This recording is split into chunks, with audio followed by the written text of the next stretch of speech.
Fourth, how can we speak about God? 39. In defending the ability of human reason to know God, the Church is expressing her confidence in the possibility of speaking about Him to all men and with all men, and therefore of dialogue with other religions, with philosophy and science, as well as with unbelievers and atheists. 40. Since our knowledge of God is limited, our language about Him is equally so. We can name God only by taking creatures as our starting point, and in accordance with our limited human ways of knowing and thinking. 41.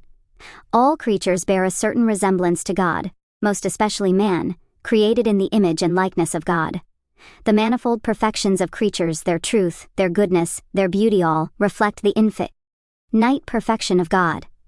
Consequently, we can name God by taking His creatures' perfections as our starting point, for from the greatness and beauty of created things comes a corresponding perception of their Creator.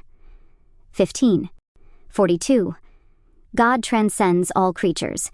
We must therefore continually purify our language of everything in it that is limited, image-bound, or imperfect, if we are not to confuse our image of God, the inexpressible, the incomprehensible, the invisible, the ungraspable, with our human representations.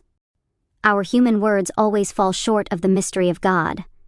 Admittedly, in speaking about God like this, our language is using human modes of expression, nevertheless it really does attain to God Himself, though unable to express Him in His infinite simplicity.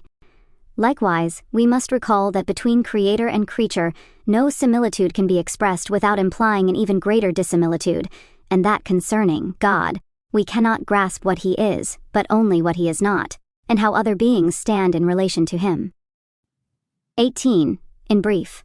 44. Man is by nature and vocation a religious being. Coming from God, going toward God, man lives a fully human life only if he freely lives by his bond with God. 4545. Man is made to live in communion with God in whom he finds happiness. When I am completely united to you, there will be no more sorrow or trials. Entirely full of you, my life will be complete. 46. When he listens to the message of creation and to the voice of conscience, man can arrive at certainty about the existence of God, the cause and the end of everything. The Church teaches that the one true God, our Creator and Lord, can be known with certainty from His works, by the natural light of human reason.